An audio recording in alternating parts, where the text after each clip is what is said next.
महोदय, पुरानी पेंशन का मुद्दा कई बार सदन में आ चुका है और मुझे बड़ा हैरत होता है कि माननीय मंत्री जी के विभाग और इनके अधिकारी जाने कहां से ट्रेनिंग लेके आते हैं कि उस प्रश्न को ऐसे विषयांतर कर देंगे जो रिटेन में है।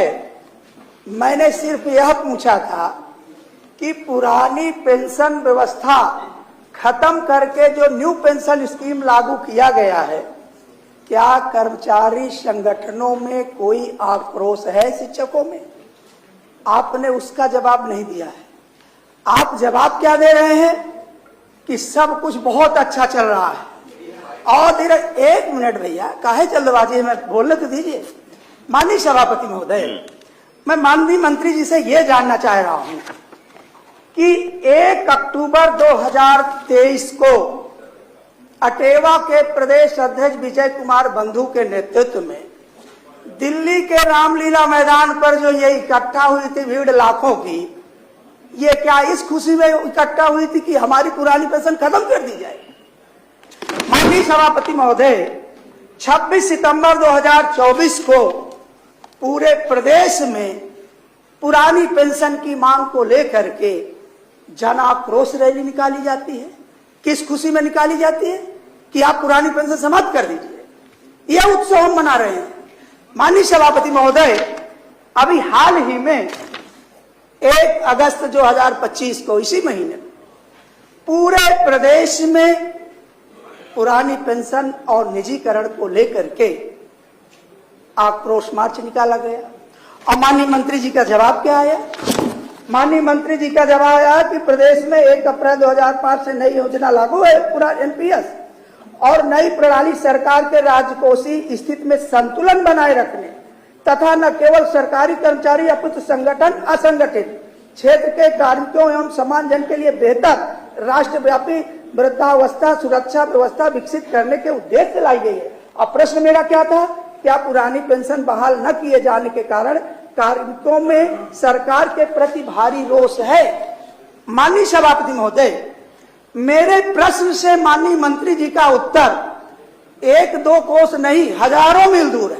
कहीं से उसका कोई लेना देना है।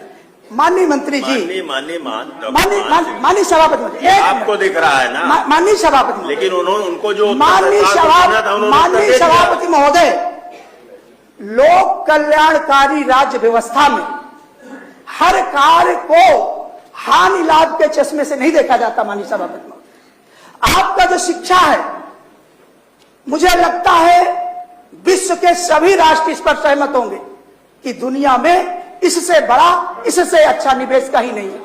आप शांत रहिए। आप उस व्यवस्था को नहीं, आप जो अपने जो कर्मचारी शिक्षक अनुपूरक पूछिए, जो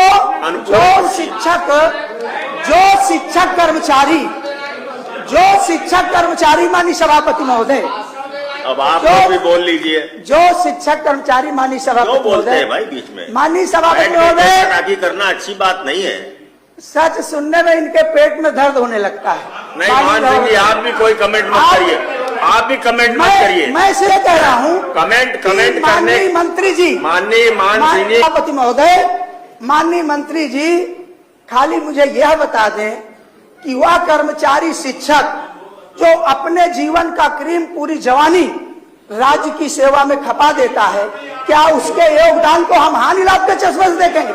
और दूसरी बात, मेरा एक अनुपूरक है माननीय सभापति महोदय, अनुपूरक मेरा यह है कि माननीय मंत्री जी यह बताने का कष्ट करें कि जो 10% कर्मचारियों का अंशदान शिक्षकों का और 14% सरकार का अंशदान, ये प्रति माह कितना कटता है? कितना कटता है? हाँ जी, कितना? ये 10% कर्मचारियों का और 14% राज्य का जो अंशदान कट है ना, तो कितना कैसे बताएंगे? नहीं तो कितना प्रति माह कितना हुआ ये बजट? नहीं, 24 प्रति माह कितना होता है? माननीय मंत्री जी बताइए।